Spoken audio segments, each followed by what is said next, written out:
Au nom de Jésus, nous disons Amen. Est-ce qu'on peut acclamer notre Seigneur et notre Sauveur, Jésus-Christ de Nazareth?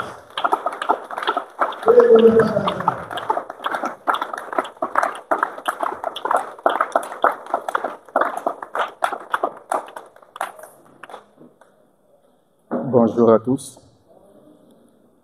Béni soit Elohim, notre Père et Créateur. Béni soit son nom. Nous magnifions ta présence, Seigneur. Merci pour ta grâce et ta bonté. Merci pour ta fidélité. Nous venons nous incliner, Seigneur, parce que toi seul en es digne. Reçois toute la gloire, Seigneur. Sans toi, l'homme ne serait avec aucune intelligence. La Bible dit que c'est toi qui renouvelles l'intelligence.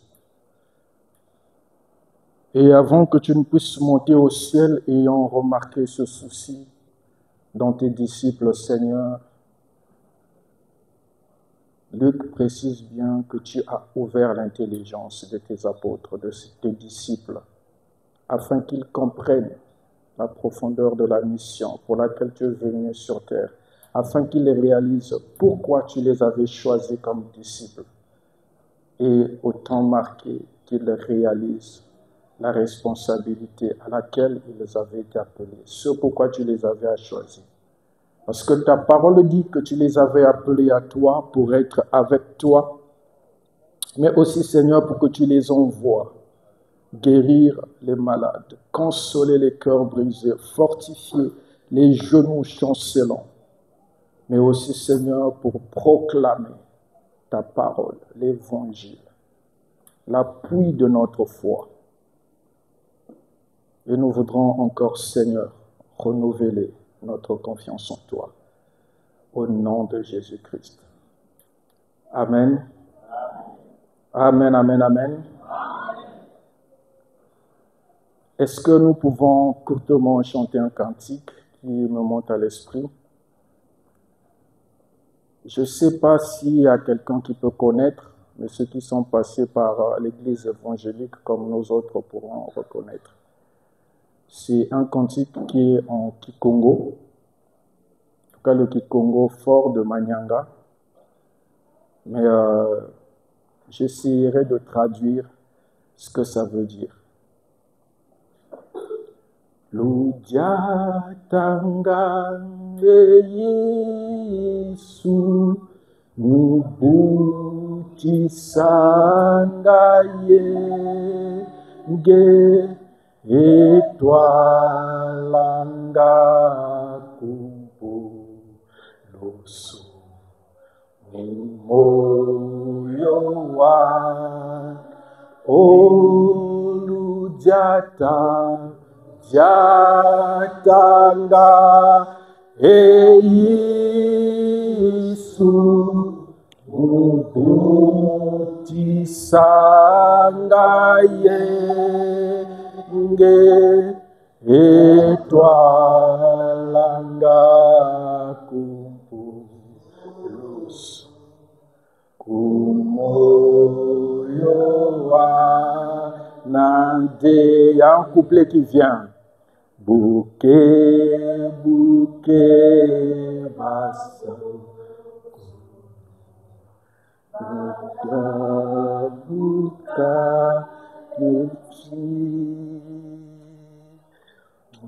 Oui, tu vas chanter, je connais.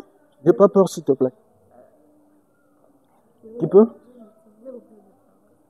Quelqu'un peut? Tu as des paroles? Ok, c'est pas grave, que le Seigneur soit loué. Pardon? Tu peux chanter, non? Pourquoi on se fait timide pour le Seigneur?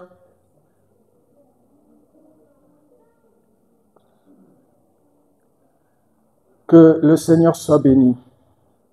Amen. Quelqu'un a essayé de comprendre quelque chose sur la chanson? C'est un cantique qui traîne dans mon cœur depuis pratiquement une semaine. Et le dimanche, il s'est passé beaucoup de choses ici. Et toute la semaine, je dirais que j'ai été un peu à l'écoute de l'esprit. Si jamais je pouvais passer de quoi je devrais parler. Et le Seigneur a continué dans la même lancée que le partage que notre frère Génie a eu à faire ici. Et cette chanson parle de la marche. Marcher avec Jésus génère la paix, mais une paix qui surpasse tout entendement, une paix qui nous conduit à la délivrance véritable. Alléluia. Et je pense que la marche, c'est quelque chose qui nous caractérise. Il est plus important, disait un homme, de connaître le Seigneur et mourir aussitôt, que de connaître le Seigneur et avoir devant soi une longue vie. Ça peut paraître un peu compliqué, ça peut paraître un peu paradoxal. C'est pratiquement comme un mort-né en fait. Et personne, un parent ne peut être content d'avoir fait un mort-né parce que l'espoir a été porté sur l'enfant dès l'instant qu'on s'est dit « Enfin, le Seigneur nous a visités. Mon épouse est enceinte, je deviendrai papa. » On commence à imaginer des noms et parfois le Seigneur donne déjà un nom.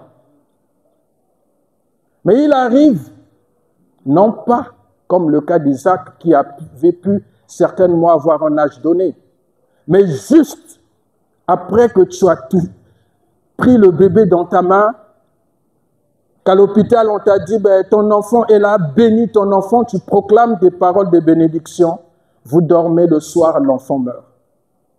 Je ne sais pas pour un parent ce que ça peut faire dans le cœur. Et même vous qui n'êtes pas encore parents, quand vous écoutez ça, ça fait vraiment mal au cœur. Mais pourtant, pour le Seigneur, c'est quelque chose de bon. Pourquoi? Imaginez deux personnes, les deux qui étaient à la croix. Alors Jésus dit, ce soir tu seras avec moi au paradis. Il n'a pas pu avoir le temps de descendre de la croix. Il est mort avec Jésus. Et l'autre a été libéré, comme Barabbas. Et il est parti. Mais la plus grande situation pour lui commence à cet instant-là. Parce que Dieu va le regarder sur sa marche. Et là, la marche commence. Il y a des preuves qui vont se succéder dans ta vie, des épreuves parfois pour lesquelles tu n'as pas de solution. Alléluia. Et c'est en ce moment que tu peux te pervertir. Pourquoi? Parce que tu n'as pas pu résister. Pourquoi? Parce que tu n'as pas su tenir. Vous voyez, si Israël, en sortant de l'Égypte, aussitôt ils entraient dans la paix à Canaan, ils n'auraient pas vécu 40 ans dans le désert. Et 40 ans d'épreuve. Dans Deutéronome 8, il est écrit que je t'ai fait le contour du désert pour t'exposer l'état de ton corps, pour que tu connaisses ce qui est dans ton cœur. Parce que ce qui est dans ton cœur, moi, je ne l'apprécie pas. Et Paul dit que plusieurs sont tombés dans le désert, non pas en Égypte, mais dans le désert, parce qu'ils avaient la marche à faire. Et pendant 40 ans, Dieu a purgé tout ce qui ne pouvait pas manifester la foi. Alléluia.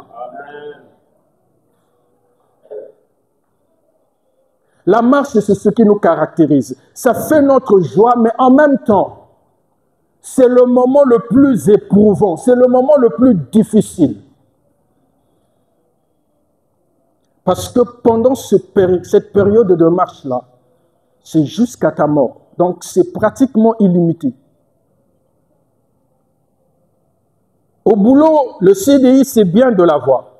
Mais avec le Seigneur, c'est vraiment beaucoup de choses. C'est vraiment beaucoup de choses. Voilà pourquoi plusieurs voudraient déjà mourir pour aller vivre l'éternité. Les situations nous environnent, des problèmes de tout genre et il faut apporter des solutions, des problèmes parfois auxquels nous n'avons pas de solution. Mais lorsqu'on marche avec Jésus, quelque chose peut se passer. Alléluia. Et c'est pour ça que nous voudrons continuer dans le même élan d'esprit que ce qu'il a commencé ici. Et pour ceux qui étaient là le jeudi, le Seigneur a parlé de la même chose. Alléluia. Je bénissais le Seigneur du fond de mon cœur parce que j'ai dit, Seigneur, tu voudrais que nous puissions nous regarder dans notre façon de marcher avec toi, dans notre relation avec toi. Tu voudrais que nous puissions nous rajuster par rapport à toi. Et tu le fais tellement avec amour que tu prends tout ton temps. Alléluia. J'étais vraiment rempli de joie en esprit lorsque notre frère Herman, qui est passé ici lire le psaume 95. Ça m'a beaucoup touché. Ça m'a beaucoup touché. Mais surtout le verset 7.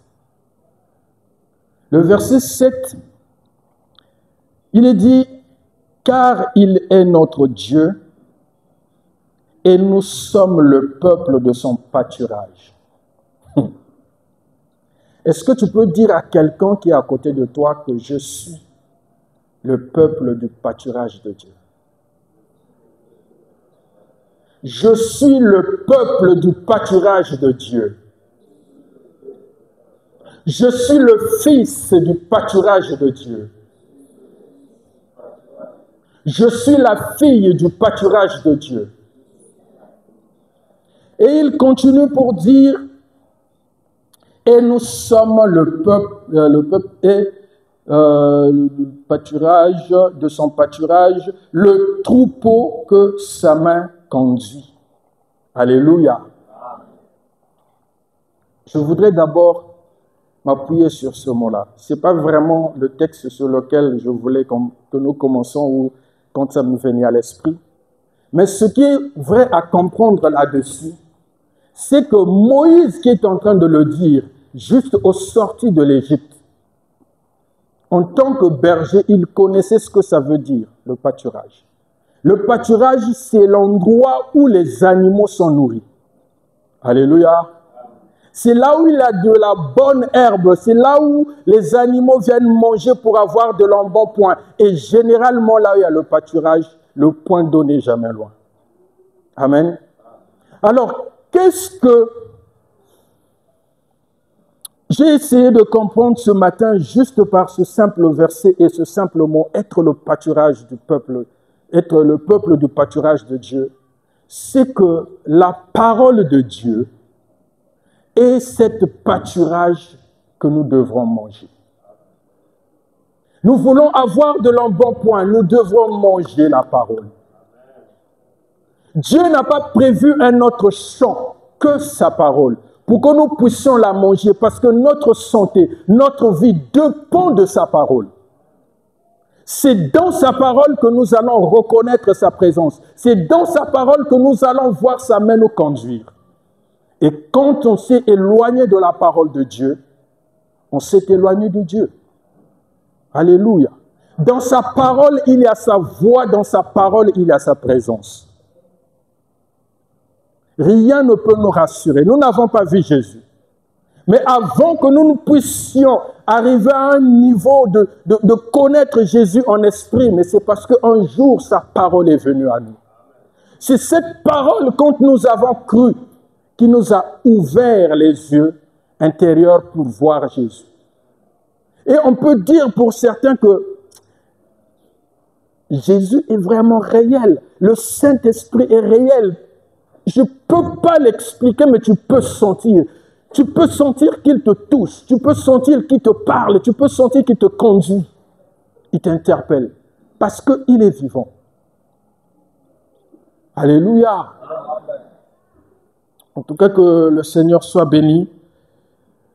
Le texte que je voulais lire, ou par lequel nous allons commencer, c'est le même que le frère Anachir avait pris le jeudi pour ceux qui étaient là. Hébreu, et plutôt Exode 14. Exode 14.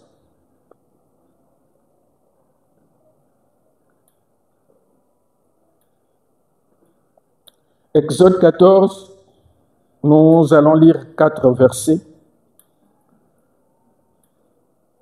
Vous allez me permettre et m'excuser de le lire de cette façon, pour une raison.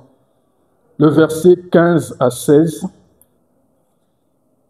et après, nous allons lire 13 et 14. Exode 14, 15 à 16 et 13 à 14.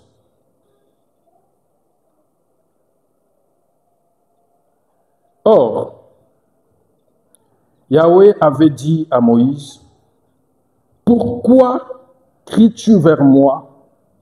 Parle aux enfants d'Israël et qu'ils marchent. Et toi, élève ta verge et tends ta main vers la mer et fonds-la, et que les enfants d'Israël entrent au milieu de la mer à sec. » Alléluia. Dans une autre version, on dira, l'Éternel dit à Moïse, pourquoi ces cris parmi les enfants d'Israël? Toi, étends ta main et l'eau va se diviser en deux, vous allez passer à pied sec. Amen, amen, amen. Le verset 13 dit ceci. Et Moïse dit au peuple, ne craignez point, arrêtez-vous et voyez la délivrance que Yahweh vous donnera aujourd'hui. Car les Égyptiens que vous voyez aujourd'hui, vous ne les verrez plus jamais. Yahweh combattra pour vous et vous resterez tranquille. Dans Louis II, il est écrit, ne craignez point, les Égyptiens que vous voyez aujourd'hui, vous ne les verrez plus jamais parce que l'Éternel combattra pour vous. Amen. Ça, c'est le premier texte. Le deuxième, nous allons lire Josué 6. Nous allons essayer de beaucoup lire pour revenir à un point qui concerne la marche. Josué 6. Je crois que c'est 6.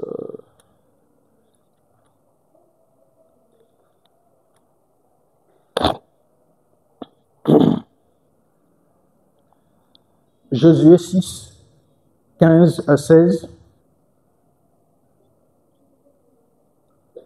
Et nous lirons aussi le verset 20. Josué 6, 15 à 16. Et nous lirons aussi le verset 20. Mais quand Le 7e jour fut venu, et ils se levèrent dès le matin à l'aube du jour, et ils firent 7 fois le tour de la ville de la même manière. Ce fut le seul jour où ils firent 7 fois le tour de la ville. Et à la 7e fois, comme les prêtres sonnaient des chauffards, donc des trompettes, Josué dit au peuple, « Poussez des cris de joie, car Yahweh vous a donné la ville. » Amen. Poussez des cris de joie, car Yahweh vous a donné la ville.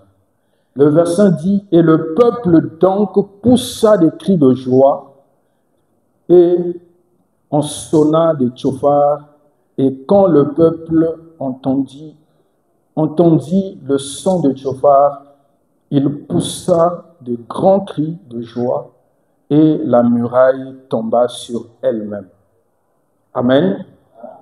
Nous allons lire un roi.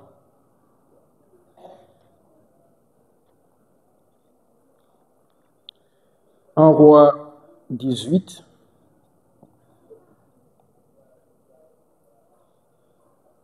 Un roi 18, à partir du verset 25. Nous nous arrêterons à 28 et nous allons basculer de 36 jusqu'à 38. Un roi 18, à partir du verset 25. Et Élie dit au prophète de Baal, « Choisissez un veau et préparez-le les premiers, car vous êtes en plus grand nombre, et invoquez le nom de vos dieux, mais n'y mettez point de feu. » Ils prirent donc un veau qu'on leur donna, ils la préparèrent, et ils invoquèrent le nom de Baal depuis le matin jusqu'à midi en disant, « Baal, exauce-nous !» Mais il n'y avait ni voix, ni réponse, et ils sautaient devant l'autel qu'ils avaient fait. À midi, Élie se moqua d'eux et dit, « Criez à haute voix, puisqu'il est Dieu, mais il pense à quelque chose, ou il est occupé, ou il est en voyage. Peut-être qu'il dort, et il se réveillera. » Ils crièrent donc à haute voix. Ils se faisaient des incisions avec des couteaux et des lances, selon leur coutume, en sorte que le sang coulait sur eux. Le verset 36. Et au moment de la présentation de l'offrande, Élie, le prophète, s'approcha et dit, « Ô Yahweh, Dieu d'Abraham, d'Isaac et d'Israël, que l'on sache aujourd'hui que tu es Dieu en Israël et que je suis ton serviteur et que j'ai fait toutes ces choses par ta parole. Réponds-moi, ô Yahweh, réponds-moi, afin que ce peuple connaisse que c'est toi, Yahweh, qui es Dieu, et que c'est toi qui ramènes le cœur. » Alors le feu de Yahweh tomba et consuma l'holocauste, le bois, les pierres et la terre, et il absorba toute l'eau qui était dans la fossée. Amen. Nous allons lire un dernier passage. Certainement, quelqu'un se dit, mais frère Blaise, qui quand il y a trop de parole. Amen. Non, c'est simplement pour que nous réalisions quelque chose pour lequel le Seigneur est en train de nous parler depuis le début, depuis le dimanche passé. Acte 16.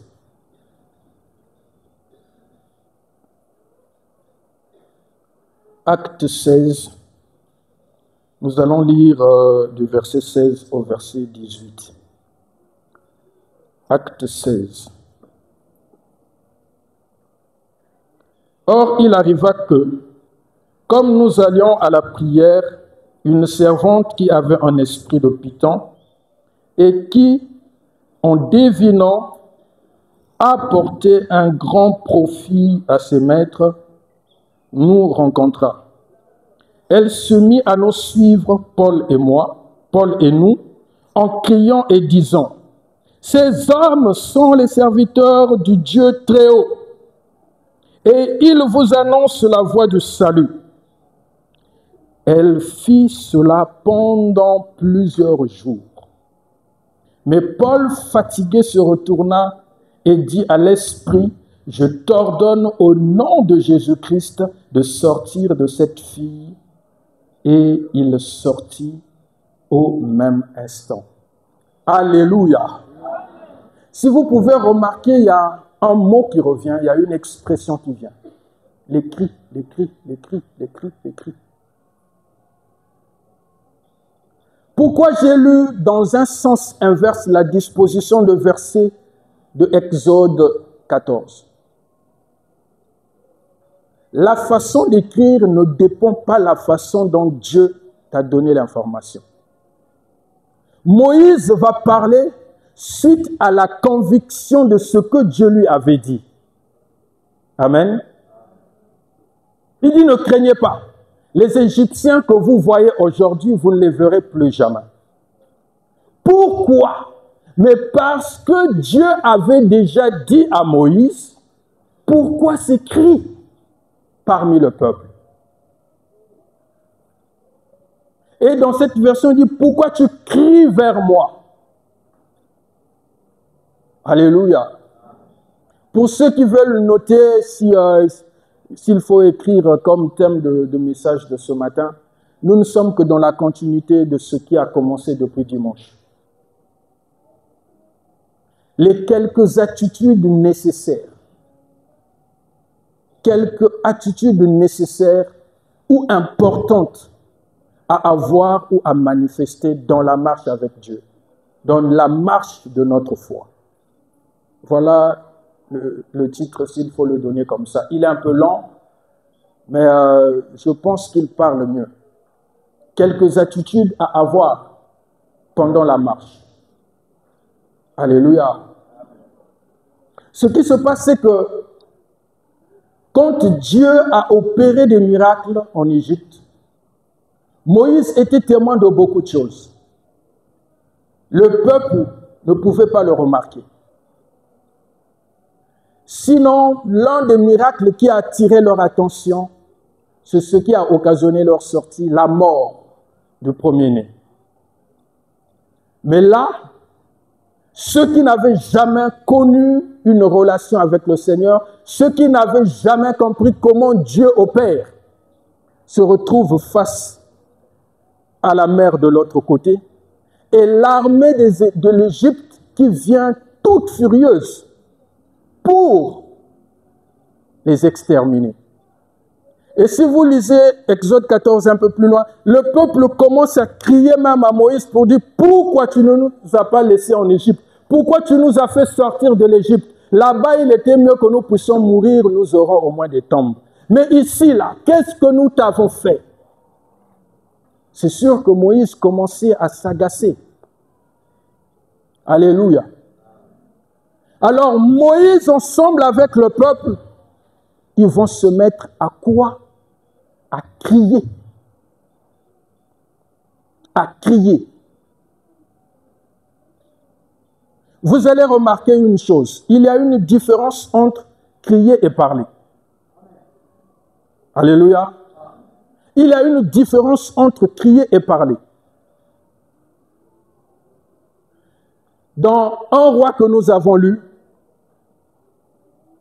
Élie va dire au prophète de Baal deux choses. Invoquez le nom de votre Dieu. C'est-à-dire, priez votre Dieu. Amen.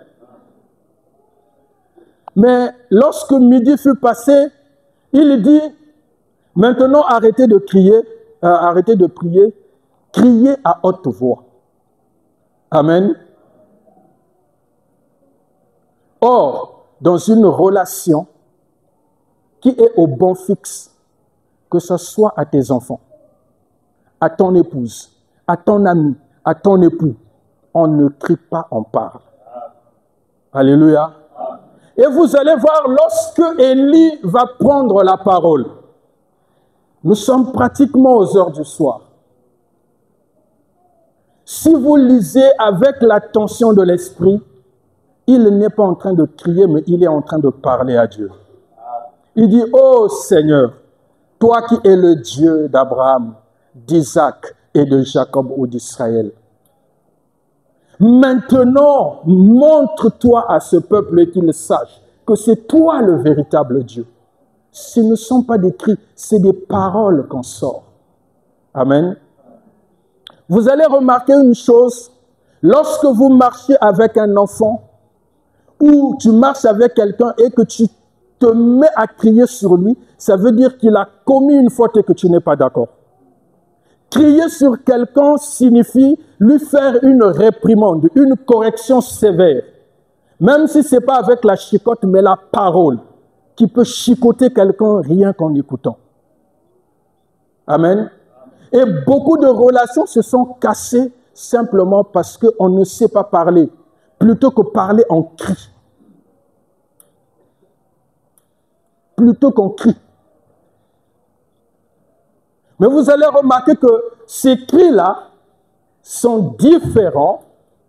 Poussons des cris de joie vers le rocher de notre salut. Poussons des cris de joie vers le rocher de notre salut. Il y a une différence de la façon dont on pousse les cris. On pousse les cris de joie pour dégager l'expression de satisfaction, de l'émerveillement. On dit, mais c'est pas possible. Dieu, tu es grand. Qu'est-ce qui se passe? Excusez-moi, mais c'était tellement trop fort ce que Dieu fait. Non, je vous en prie. Si vous pouvez vivre ça, même vous à ma place, vous aurez crié. Alléluia. Mais quelqu'un qui crie sur son enfant, l'enfant, en fait, quand vous criez sur l'enfant, l'enfant ne t'écoute plus parce qu'il est tétanisé. En fait, tu fais que l'enfant se renferme.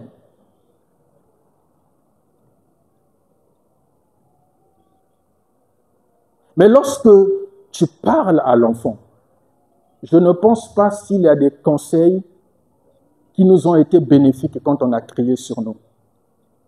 Le frère Génis fait déjà, en tout cas, jamais du tout. Donc les cris suscitent, sinon réveillent le caractère de rébellion en nous.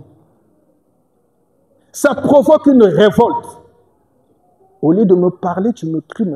Tu pouvais bien me parler calmement. Je t'aurais écouté. Ça veut dire que dans tes cris-là, je ne t'ai pas écouté. Je t'ai donné l'impression de t'écouter, mais au-dedans de moi, mes oreilles sont fermées. Si tu me dis de te répéter ce que tu as dit, je n'ai rien retenu.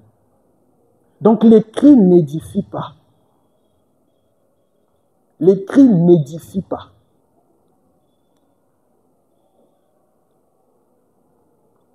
Les cris n'édifient pas. Dieu écoute les cris. Il dit, mais pourquoi ces cris? Au lieu de me parler, vous criez. Mais la réponse de Dieu, vous allez remarquer vers Moïse, il dit, Dieu parla à Moïse et dit, et non, Dieu cria sur Moïse et dit. Alléluia. La douceur de Dieu. Et c'est dans la douceur qu'on corrige. C'est dans la douceur que le bon caractère se forge. Mais nous, à cause des situations, nous crions. Et on se dit, mais Seigneur, pourquoi tu ne m'écoutes pas depuis ce temps? Ça fait combien d'années que je te sers? Dieu te dit, mais mon fils, tu manges de mon pâturage et tu ne sais pas que tu devrais me parler plutôt que crier sur moi. Et si nous croyons que Dieu peut manifester les mêmes sentiments que nous, parce qu'à un certain niveau, les sentiments que nous avons, c'est lui qui les a mis en nous. L'esprit s'attriste, nous sommes aussi tristes parfois. Et il y a un verset qui dit « N'attristez pas l'esprit ». Ça veut dire qu'il peut ressentir notre attitude quelque chose qui va faire à ce qu'il soit attristé. Mais quand on est attristé, on ne fait plus quelque chose de bon. Alléluia. On est frustré, on est presque renfermé. Et lorsque Paul dit « N'attristez pas l'esprit », ça veut dire que quand vous aurez attristé l'esprit, vous n'allez plus réjouir de ce que l'esprit allait faire si vous ne l'avez pas attristé. Alléluia. Et Dieu dit, pourquoi vous criez? Pourquoi vous criez? Je vous ai donné un témoignage ici un jour. Je ne sais pas si ça m'aurait poussé à chercher Dieu, à vouloir comprendre ce qui se passait entre Dieu et ma femme pendant le temps où je ne travaillais pas. Un silence, un calme. Je dis non, ça là, il y a quelque chose qui se passe. Dieu, il faudrait que moi je sois un peu songi. L'esprit permet-moi que je connaisse. Pourquoi il est si zen comme si de rien n'était? Je ne suis jamais couru vers les bien-aimés pour dire en tout cas, venez parler un peu à mon épouse, à ma maison, voilà ce qui se passe, voilà. Mais je disais non, Seigneur, tu fais quelque chose que je ne suis pas en train de comprendre. Mais moi, je veux savoir. Dis-moi ce que c'est. Mais si c'était des cris, j'allais venir appeler les frères. Les sœurs disent, s'il vous plaît, parlez à notre sœur. Parlez à votre sœur. Parce que là, ça ne va pas. Et c'est le moment où elle pouvait ou ne pas prendre en considération ce qui viendrait direct. Mais son silence, son calme, qui n'est pas un silence vide ni un calme vide, mais un silence de confiance en Dieu. Elle ne cessait de dire, chérie, ne t'inquiète pas, le Seigneur te donnera du travail.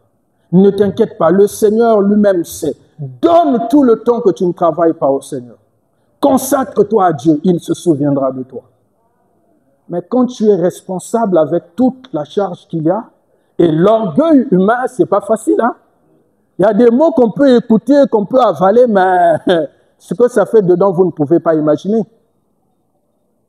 Parfois, ça te coupe l'envie de prier parce que tu vois déjà, là, l'eau, il faut acheter le forage, l'eau minérale, l'électricité, les besoins et tout, mais tu ne peux pas dire, ben, repars chez tes parents pour un temps, après tu reviendras. Il dira non. Déjà là, elle te dit, Dieu s'en occupera, Dieu te donnera du travail. Et même vous les frères, vous serez venus me voir pour dire, mes frères, ça n'a pas de sens par rapport à la parole que tu nous partages. Parce que tu ne travailles plus, tu renvoies la femme chez ses parents, et quand tu vas travailler, tu la récupères. Ce n'est pas l'école maternelle. Alléluia. J'aime pas cette expression parce que dans la Bible, ça n'a pas de sens, mais à la mairie, on nous disait, c'est pour le meilleur et le pire. Alléluia. Quand il a un temps de meilleur, il aura aussi un temps pire. Et il faut se préparer au pire quand vous êtes dans le meilleur. C'est pour ça que Pharaon était tourmenté, parce que la période de vaches grasses était là, mais il y avait aussi la période de vaches maigres et il fallait se préparer en conséquence. Et si nous n'avons pas une préparation matérielle, mais au moins spirituelle et psychologique, à cause du pâturage du Seigneur, nous allons tenir debout. Ça m'a fortifié d'une façon. Elle a commencé à attaquer à toutes ses relations jusqu'à les menacer. Mais un jour, par la voix de quelqu'un, pendant que je finissais ma prière vers 4 heures du matin, le Seigneur me dit, comme un frère qui est venu me voir, il dit, en fait, Madame Bat est en train de souffrir pour rien. Le Seigneur lui-même te donnera du travail. Et j'avais compris, ce n'était pas parce que quelqu'un avait mis la main que j'allais travailler. Mais la parole qu'elle avait prononcée devrait être accomplie. Le Seigneur me donnera du travail. Et au temps venu, il m'a donné du travail. Alléluia. Les cris ne sont pas une attitude de communication en temps normal. C'est une revendication, c'est une blâme. Même quand notre enfant vient nous voir pour demander quelque chose et il se met à crier, tu dis, hey, calme-toi. Demande-moi simplement au lieu de crier. Si nous ne pouvons pas être contents des cris, sauf quand c'est des cris de joie. Combien de fois le Seigneur qui veut que nous puissions nous conformer à sa parole? D'un rien nous crions. Nous ne savons pas prier en fait, et nous croyons que nous prions, mais le Seigneur pense que nous ne crions pas, nous ne prions pas, nous crions à lui. Et c'est de l'agacement. Celui sur qui on crie manifeste beaucoup de choses. Celui sur qui on crie manifeste beaucoup de choses. Dans Actes que nous avons lu, vous allez remarquer une chose. Ce n'était pas la première fois que cette femme criait sur eux. Amen. Si ce n'était qu'une fois, ça allait passer. Mais elle a tellement crié tant de fois, la Bible dit que Paul commençait à... Alléluia. On peut lire. Le verset 18, Acte 16. Elle fit cela pendant plusieurs jours. Alléluia. On s'arrête d'abord là. Elle fit cela pendant plusieurs jours. Combien de fois, au lieu de prier, depuis que tu crois être en relation avec Dieu, tu ne fais que crier? Combien de fois? Alléluia. Mais, Paul fatigué. Est-ce que Paul était fatigué du fait que cette femme disait normalement, ces hommes sont des serviteurs de Dieu très haut, croyez à ce qu'ils apportent comme message? Amen. C'est pas ça. Des bonnes choses qui ont été dites avec des cris qui faisaient mal à l'oreille. Et Paul s'est agacé. Et en se retournant, il va chasser le mauvais esprit qui était dans cette femme-là, l'esprit de Python. Je ne sais pas si vous avez remarqué quelque chose pendant des moments de délivrance. Aucun esprit n'est sorti calmement. L'esprit peut te parler quand tu dis, mais tu es qui? Il peut te donner son nom. Amen. Là, c'est normal. Et quand tu lui dis maintenant, au nom de Jésus, sors de ce corps.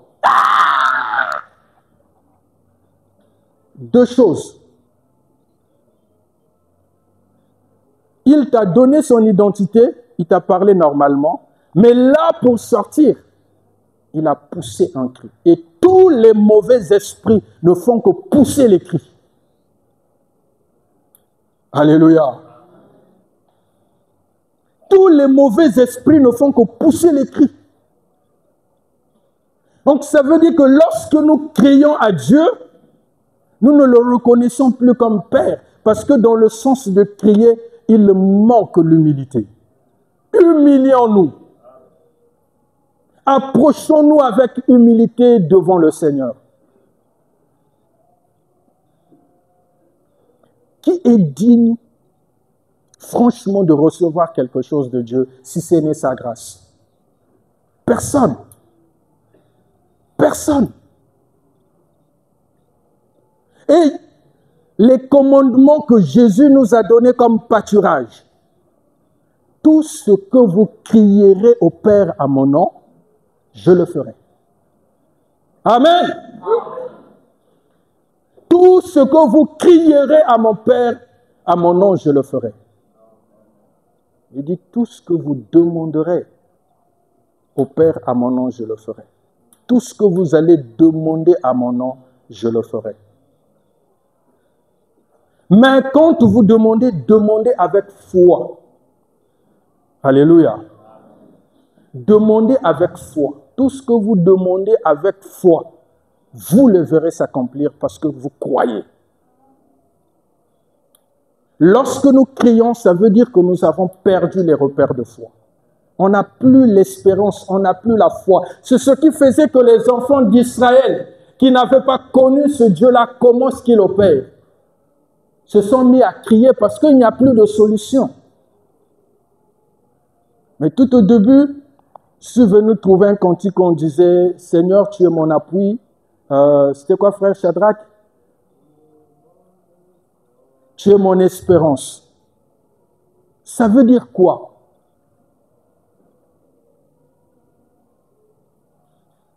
Un appui en espérance, une espérance. Jésus avait dit, lorsque vous priez, dites notre Père. Amen. Notre Père. Pas crier, dites, parlez simplement. Il y a un jour, un papa qui était pilote devrait piloter l'avion. Et dans l'appareil se trouvait sa fille. À un certain moment de turbulence, l'avion était tellement secoué, tout le monde était en panique. Mais cette fille-là dormait calmement sur son siège. On est venu le voir par des hôtesses. Il dit, mais jeune fille, elle ouvre les yeux, oui. Il dit, non, mais on est en pleine zone de turbulence. L'avion peut s'écraser. Il faut mettre la ceinture pour être en sécurité. Il dit, ah bon? Oui, s'il te plaît, mets la ceinture. Vous savez, elle parle avec politesse, hein? Il dit, excusez-moi, madame, qui conduit l'avion? Génie Songo. Le capitaine Génie Songo. Il dit, vous êtes sûr? Il dit, oui, c'est le capitaine Génie Songo qui est le pilote. Ah, ok, d'accord, laissez-moi dormir.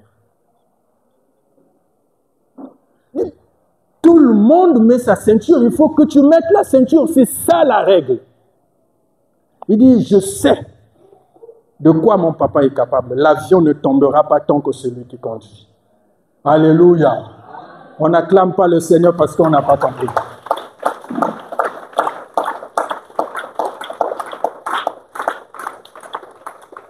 Combien de fois, en tant qu'enfants, nous n'avons cessé de courir vers le Père, les parents, pour se mettre à l'abri? Parce que c'est lui notre force, c'est lui notre assurance, c'est lui notre appui. Tant que j'arrive à la maison, personne ne me touchera, quelle que soit sa force, parce que papa va se lever. Amen. Mon Dieu, je t'aime. Mon Dieu, je t'aime. Mon Dieu, je t'aime. Tu es mon papa. C'est vrai ça. Dès qu'il y a une petite situation, tu oublies qu'il est ton père. Mais pourquoi tu ne me gardes pas? Mais Seigneur, regarde les ennemis. Pourquoi tu cries si tu as confiance en lui? Alléluia. Il y a une différence, s'il nous plaît. Se lamenter, présenter sa situation à Dieu et crier. Anne présentait sa situation devant Dieu. La Bible dit qu'elle répondait son cœur devant Dieu. Mais elle ne criait pas. À moindre situation, nous crions. Pourquoi je n'ai pas du travail? Pourquoi je ne mets pas au monde? Pourquoi je ne me marie pas, Seigneur? Tu as dit dans ta parole, il n'y aura pas de stérile dans le pays où tu mettras ton peuple. Mais pourquoi ça, Seigneur?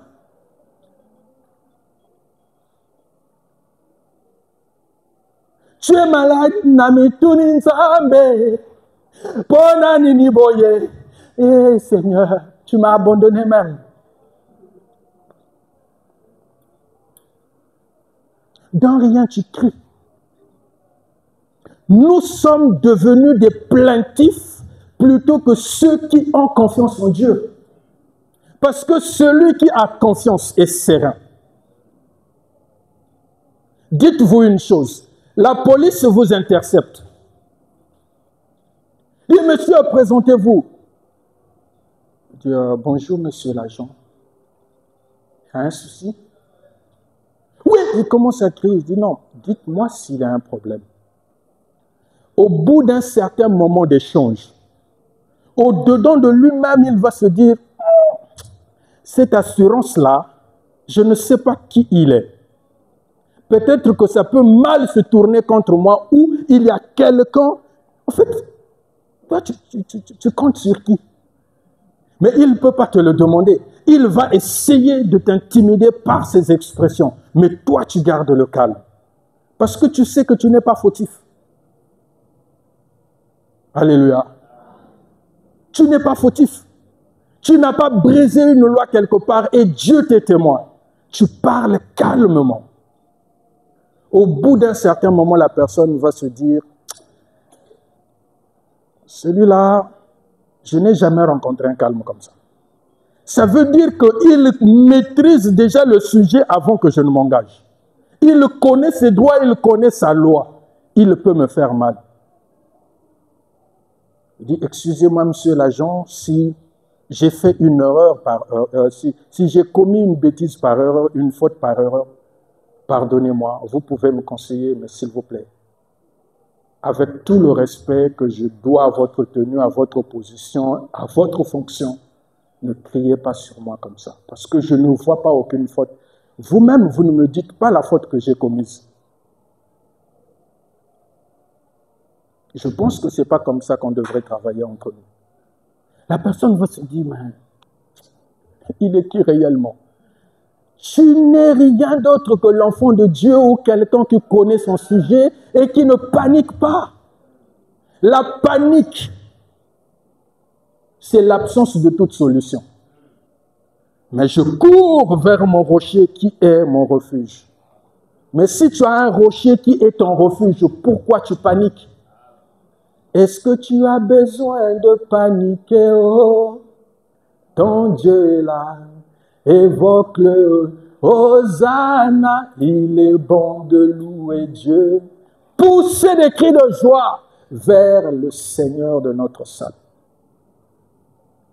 Paul, Silas en prison, c'est la fin. Demain, certainement, on va les présenter pour les exécuter.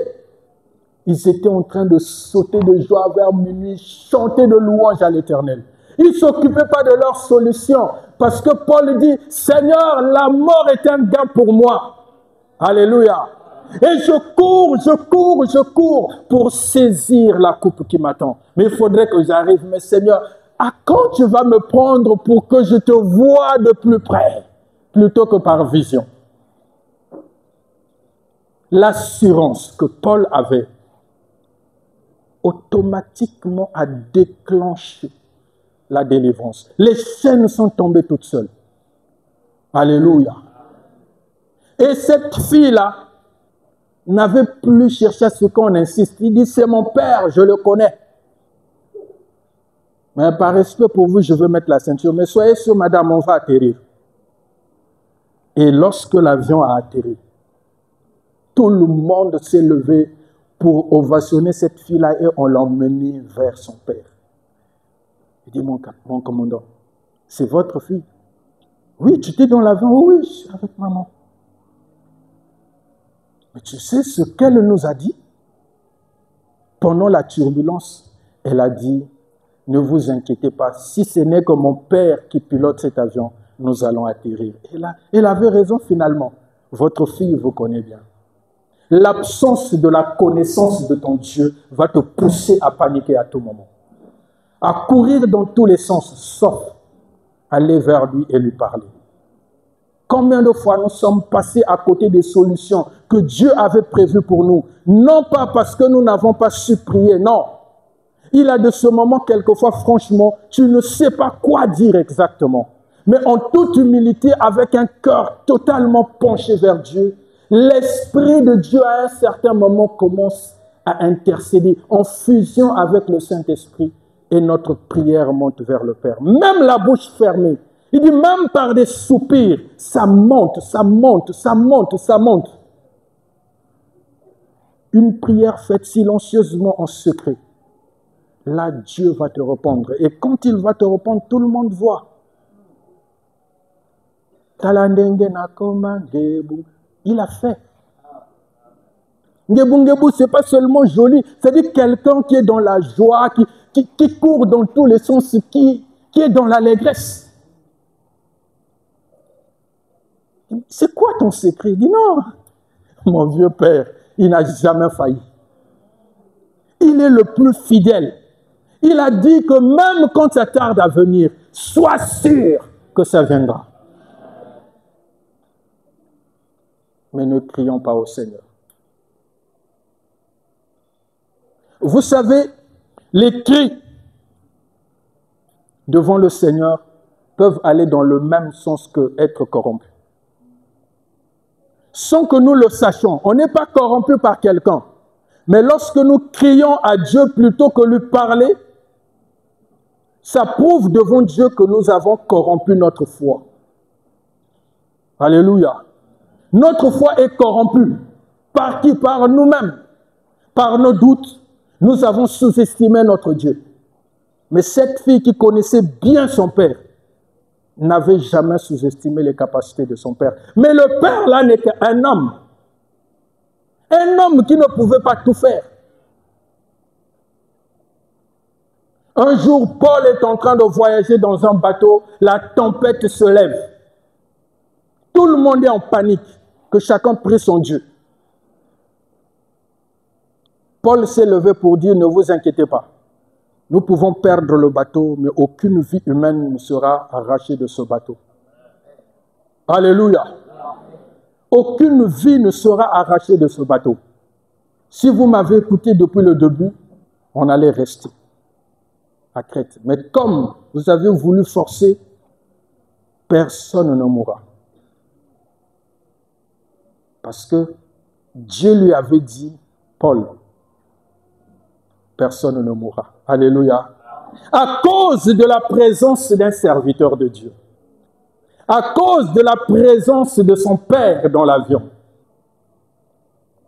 Paul, comme les autres, ont été rassurés. Mais toi et moi, nous ne sommes pas rassurés par la présence de Dieu qui est en nous. Or, le Saint-Esprit de Dieu habite en vous. Vous êtes le temple. Le temple de Dieu n'est plus le temple quand l'Esprit n'est plus là. Ça devient une maison abandonnée. Mais quand Dieu est là, il y a la vie de l'Esprit. Quelle est la vie de l'Esprit en toi? Qu'est-ce que te communique ton intimité, ta relation avec Dieu? Si tu le connaissais vraiment, je ne crois pas que tu douteras. Si je le connaissais, certainement, je n'aurais pas de vaines pensées.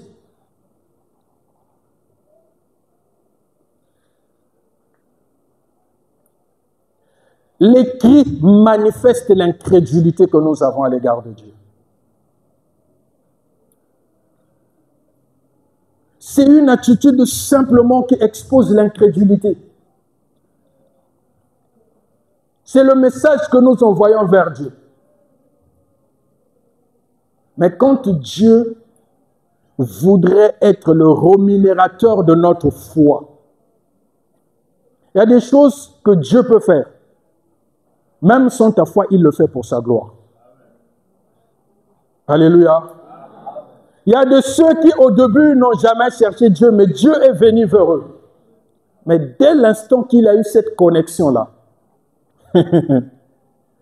après un certain moment, tu fouilles la présence de Dieu. Je ne le sens plus comme au début. Est-ce qu'il est parti ou comment? Non, parce que là, c'est le temps où il a besoin maintenant que tu marches vers lui.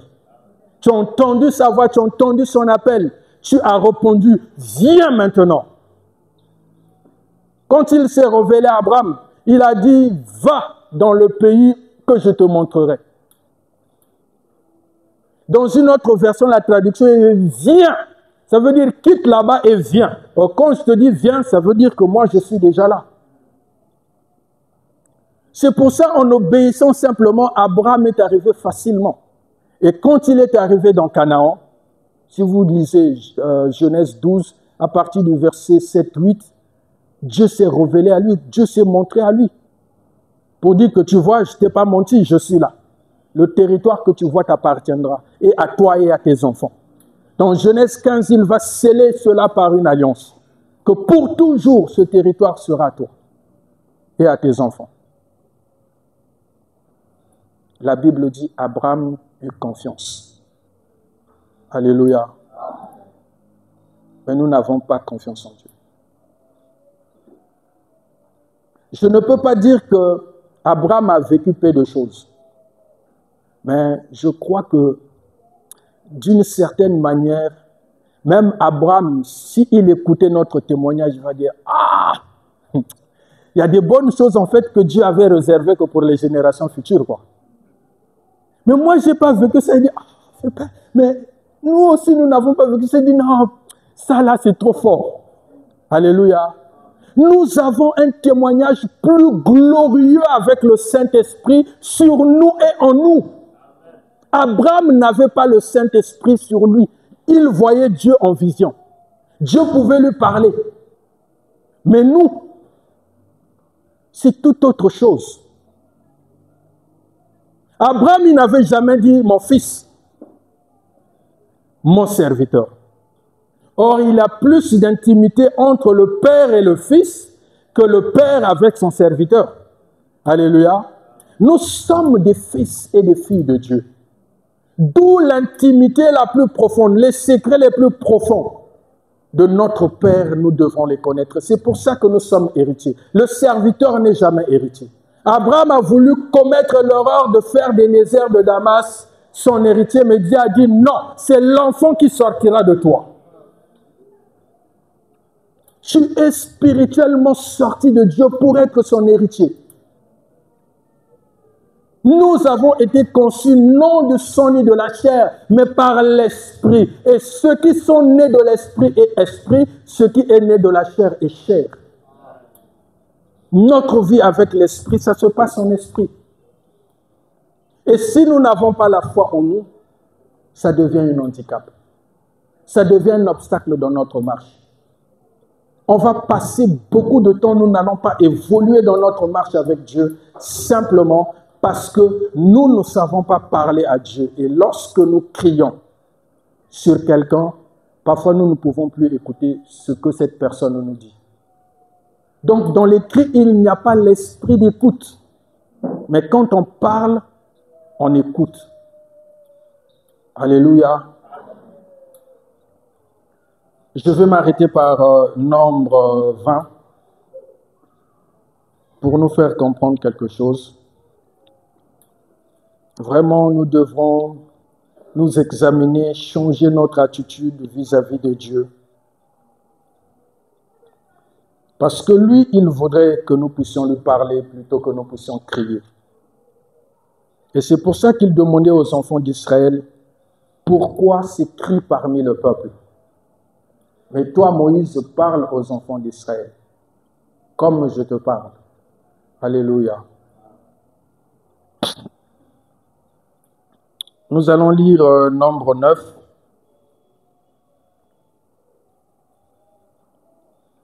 Nous nous arrêterons. Bon, je pensais qu'on s'arrêterait peut-être à 12, mais nous allons aller jusqu'à 13. Parce que, oh Seigneur, merci. Parce que dans le verset 8 du psaume 95, il y a deux mots qui sont sortis, qui sont très intéressants. Nombre 20 à partir du verset 9. Moïse prit la verge qui était devant Yahweh, comme il le lui avait ordonné.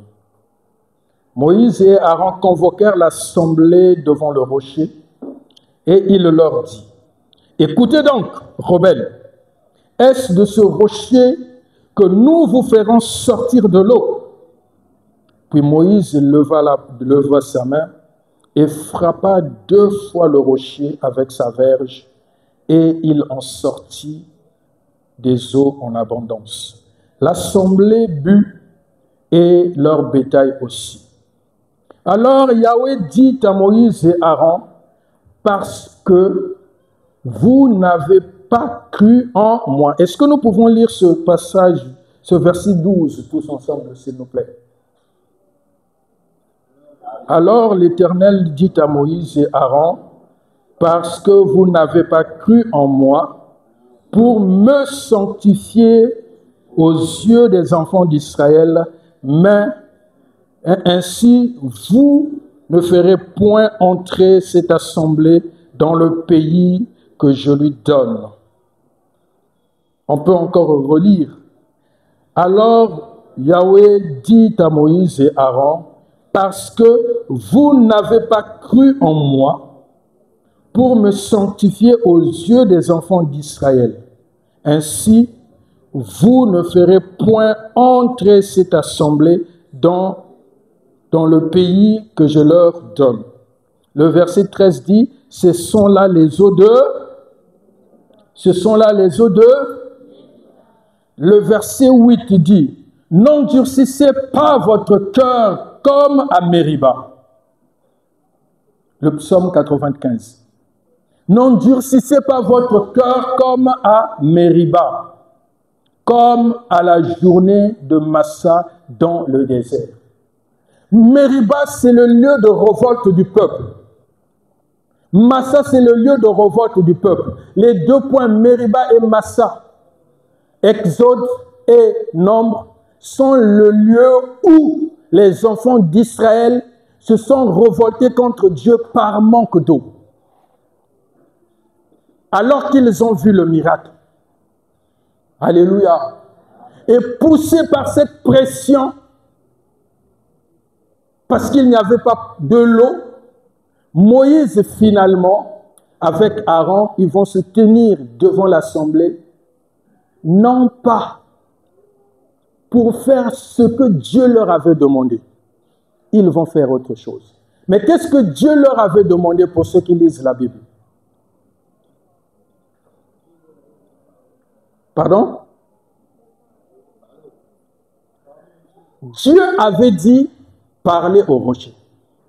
La première fois, je crois que c'est Exode 17, il avait dit, tu prends la verge qui est dans ta main, ta verge à toi, Moïse. Tu vas frapper sur le rocher et le rocher donnera de son nom. Amen. Ils se sont déplacés plusieurs jours après, le même scénario. Donc après Massa, ils arrivent à Mériba, il n'y a pas d'eau. Le peuple crie encore, oubliant d'avoir bu de l'eau qui sortait du rocher. Et Dieu dit, cette fois-ci, prends la verge qui est devant moi. C'est très important. La verge qui est devant moi et non qui est dans ta main. La première fois, c'était sa verge à lui, Moïse, qu'il avait ramenée de ses Madians. Mais la deuxième fois, Dieu lui demande de prendre la verge de Aaron qui avait fleuri et qu'on va mettre dans l'arche comme symbole de la résurrection, de la puissance de Dieu, de la providence de Dieu. Il dit, tu vas prendre la parole de Dieu ressuscitée et tu vas parler à la situation.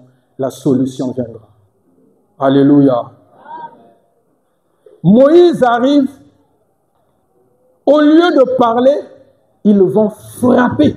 Et je vous ai dit tout à l'heure, crier à Dieu va dans le même sens que dire des paroles dures. C'est comme frapper sur un enfant. Lorsque vous criez sur un enfant, l'enfant se bloque. L'enfant est tétanisé, il a peur. Tu ne le touches pas. Mais il y a de ceux, dès que tu commences à crier, il est comme traumatisé, il commence à pleurer. Et tu continues. Ferme ta bouche, si je ne t'ai pas frappé, pourquoi tu pleures? Et là, l'enfant crie encore. Tu ne te rends même pas compte que quand je crie sur l'enfant, au-dedans de lui, l'enfant le reçoit comme des chicottes et il a de plus en plus mal. Voilà pourquoi il ne peut pas s'arrêter. Mais si je m'arrête de crier sur lui et que je lui parle, l'enfant arrêtera aussi. Ça, c'est des réflexes parfois que nous n'avons pas. Pourquoi? Parce que nous sommes en colère. Pourquoi? Parce que nous ne tenons pas compte de son état psychologique. Pourquoi? Parce que nous n'avons pas compris sa personnalité, même si c'est un enfant. Alléluia. Et Dieu dit, parce que vous n'avez pas sanctifié mon nom. Ça veut dire que lorsque nous crions, nous ne sanctifions plus le nom de Jésus. Alléluia. Parce qu'il a dit, ce que vous demanderez à mon Père, pas quand vous allez crier, mais vous allez demander. Et nous ne demandons pas au Père, nous ne demandons pas au nom de Jésus, on commence à crier. Et il dit que parce que vous n'avez pas sanctifié ma parole, on peut le dire aussi parce que nous n'avons pas sanctifié le nom de Jésus, on ne peut plus s'attendre à quoi que ce soit de sa part. Parce que sanctifier son nom, c'est prendre en considération la parole qu'il nous a donnée. Sanctifier son nom, c'est avoir la confiance en lui. Sanctifier son nom, c'est s'appuyer sur lui. Sanctifier son nom, c'est dépendre de lui. Il dit, même si ça tombe à gauche ni à droite, mais tant que tu es à moi, Seigneur, je crois que je ne serai pas atteint. Seigneur, garde-moi, s'il te plaît. Alléluia.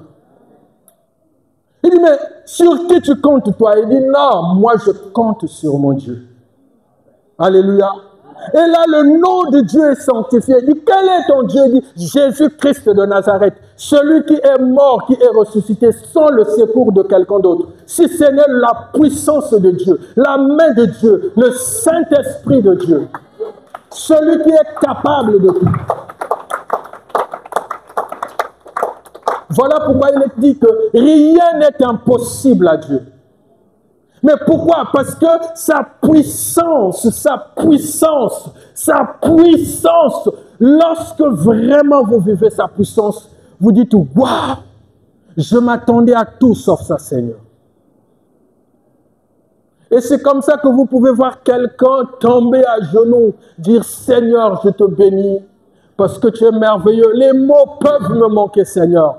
Mais sonde au fond de mon cœur la considération que j'ai pour toi, les miracles, les prodiges que tu as accomplis dans ma vie. À qui te comparer, Seigneur? Toute la gloire revient au Seigneur.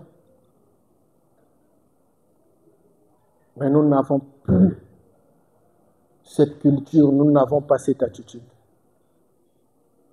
Nous allons condamner la corruption, nous allons condamner le péché. C'est pour ça que Dieu ne te répond pas. Mais lorsque tu cries, plutôt que parler à Dieu, tu n'es pas loin de quelqu'un qui est corrompu, tu n'es pas loin de quelqu'un qui est incrédule, tu n'es pas loin de quelqu'un qui manifeste devant Dieu que je jette des paroles dans l'air, mais ma foi est corrompue. Alléluia.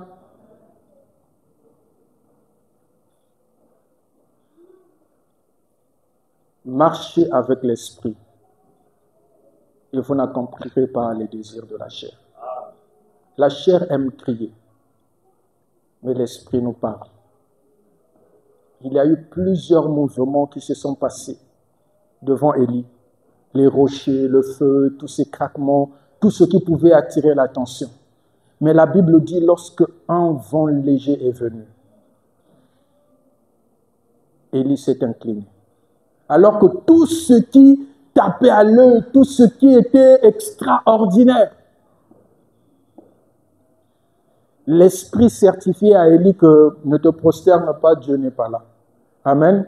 Maintenant, si Dieu n'était pas là, qui était dedans? Posez-vous la question, priez et que le Seigneur vous donne la réponse. Mais Dieu est venu dans un moment doux. Dans un moment doux. Mais quand il s'est présenté à Job, dans une attitude de jugement, la Bible dit qu'il est venu par un vent impétueux, un vent fort. Il dit, Job, tiens-toi devant moi, Saint-Terrain, serre bien ta ceinture, mets-toi debout, ne tombe pas. On va évaluer nos forces aujourd'hui. Je te poserai des questions et toi tu me répondras. Là, ça devient fort. Alléluia. Mais quand il vient devant Élie, dans une attitude d'amitié, de consolation, de réconfort, de lui donner des instructions pour la succession. Il est venu dans un vent doux. Et que votre douceur soit connue de... Et que votre douceur soit connue de... Et que votre douceur soit connue de... Mais pas que de tous les hommes.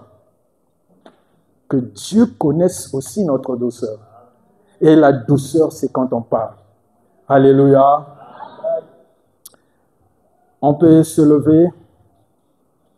Nous avons dit beaucoup de choses qui touchent à notre marche. Et depuis le dimanche, le Seigneur ne cesse de nous parler de notre marche avec lui. Il avait commencé par une attitude de ne pas se laisser compromettre. C'est le mot que je cherchais, de ne pas se laisser compromettre, de ne pas se laisser se corrompre. Dans notre relation avec les autres. Mais dans notre attitude, il arrive aussi que nous puissions manifester des réactions de compromission de notre foi devant Dieu. Nous n'avons plus confiance en lui. Alléluia. Nous allons encore chanter cette chanson. Je vous ai donné les explications des mots. Nous allons vraiment intérioriser ces paroles. Marcher avec Dieu génère la confiance, la paix, et il nous donne le salut, la délivrance. Amen. Ludiatanga Yesu Mupuchisanga Yenge Etwalanga Kubusu Kumoyowan Olujatang Jatanga Yesu Mupuchisanga Yenge Etwalanga Kubusu Kumoyowan Lujatanga Yesu Mupuchisanga la paix nous conduit dans la confiance et avec assurance marcher avec l'esprit génère la paix et nous conduit à la délivrance pour toujours. Père,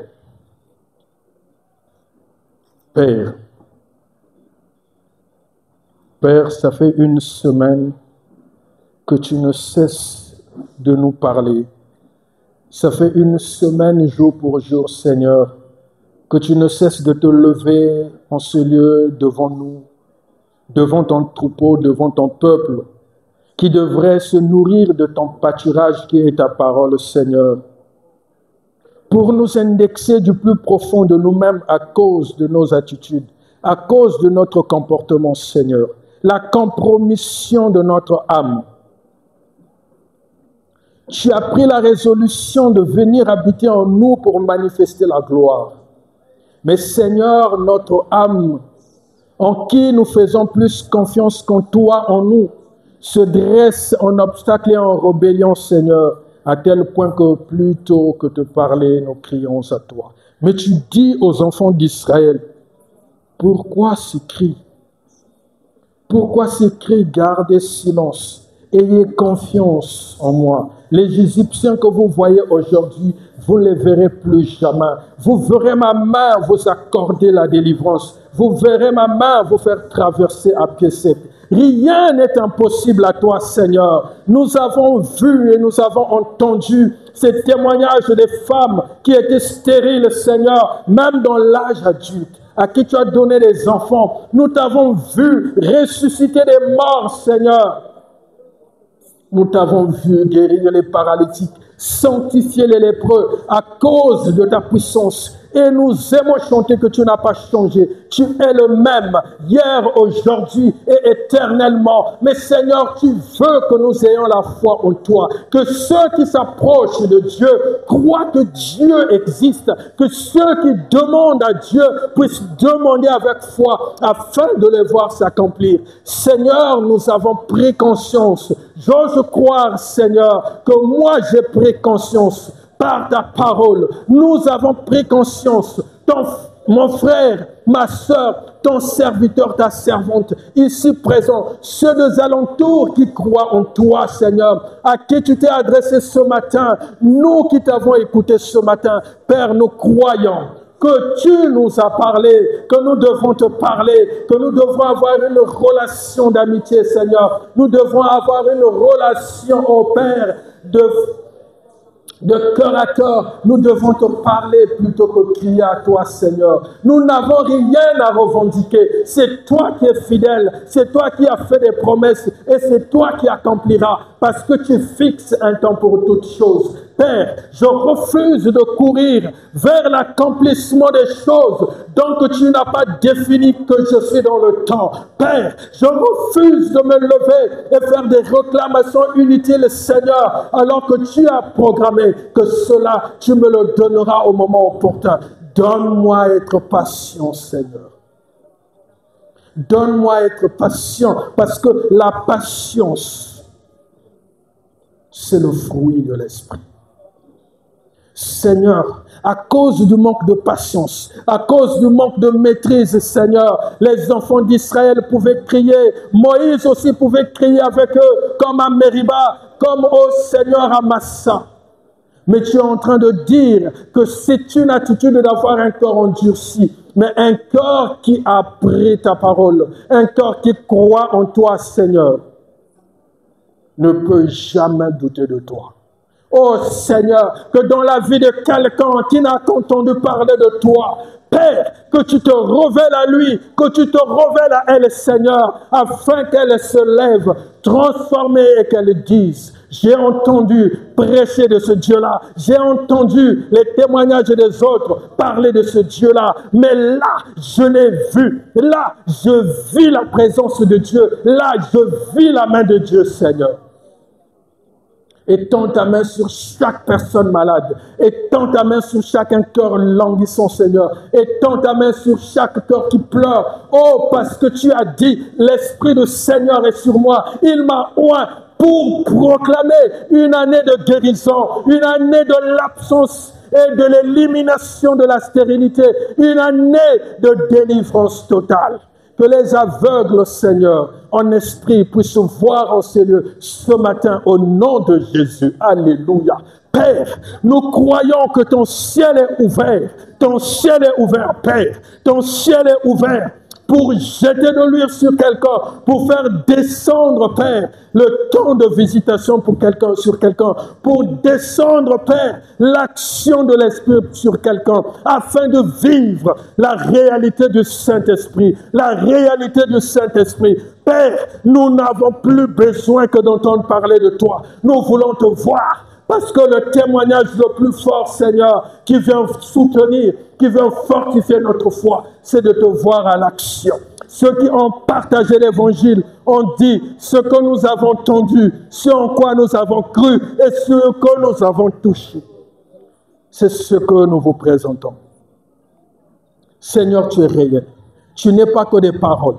Paul pouvait dire, nous sommes venus vers vous, non pas avec des paroles seulement, mais avec la démonstration de la puissance de Dieu. Et ce qu'on démontre est palpable, Seigneur. Ton esprit est vivant. Moi, je crois, Seigneur, que ton esprit opère. Moi, je crois, Seigneur, que ton esprit agit. Moi, je crois, Seigneur, que même maintenant, tu peux toucher quelqu'un pour le guérir. Tu peux toucher quelqu'un pour le délivrer, Seigneur, de l'incrédulité.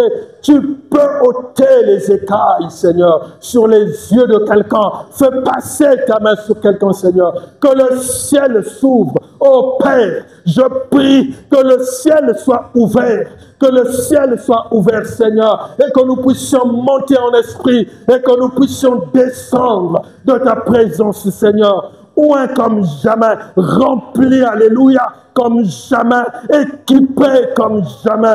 Dieu vivant, Dieu vivant, Dieu vivant, visite ton peuple afin que ta vie soit un témoignage réel dans notre bouche. Afin que ta vie soit une action vivante dans notre vie, dans notre existence, Seigneur. Et que nous puissions désormais dire, vous pouvez tout me dire, vous pouvez tout me dire, vous pouvez tout m'interdire, mais jamais vous ne m'empêcherez d'avoir ma relation avec mon Dieu. Jamais, au grand jamais, Seigneur, que nous puissions douter de toi.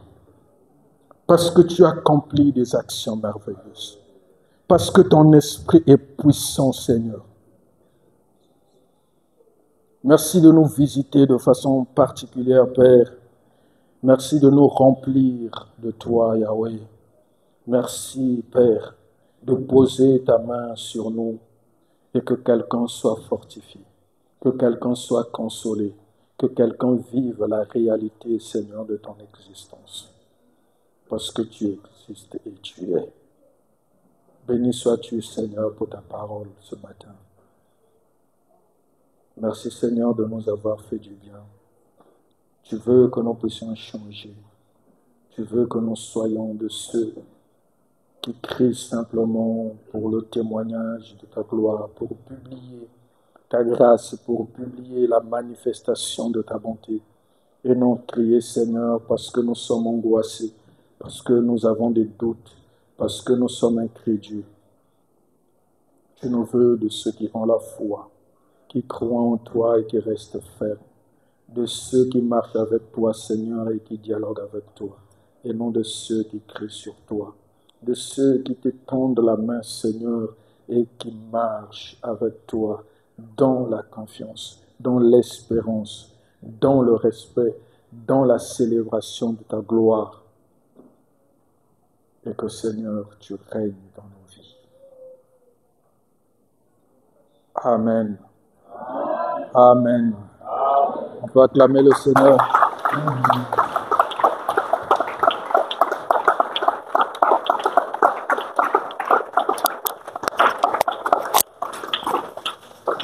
Alléluia.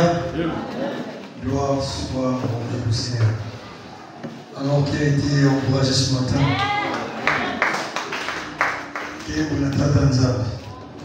pour cela, je nous invite à chanter un cantique qui va dans le même sens. Nous savons qu'on nous rappelle qu'on doit compter au Seigneur. Amen. Il est notre Père. On doit lui faire confiance. Voilà pourquoi on va chanter ces cantiques-là. Dieu voit ma vie entière. Dieu voit ma vie entière. Il a son plan d'amour sur ma carrière. Il veille chaque... Est-ce qu'on peut se lever?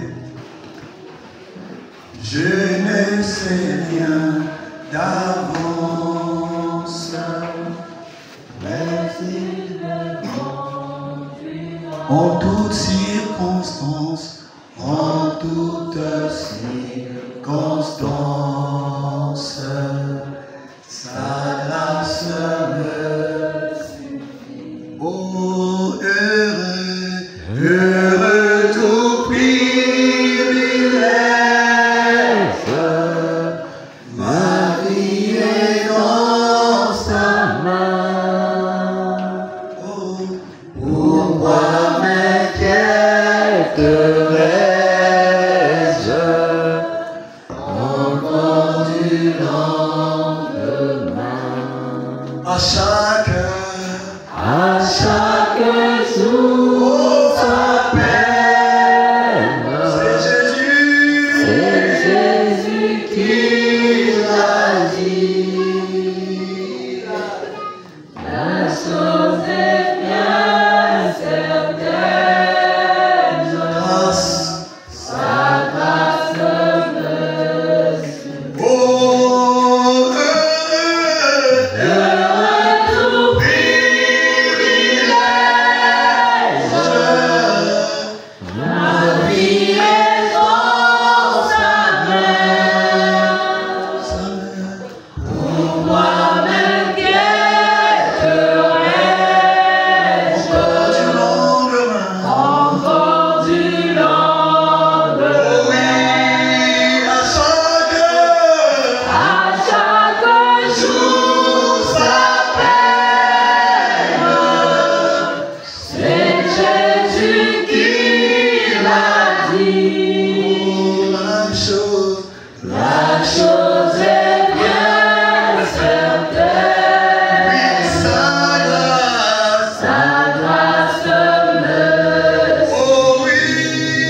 chose est bien certaine,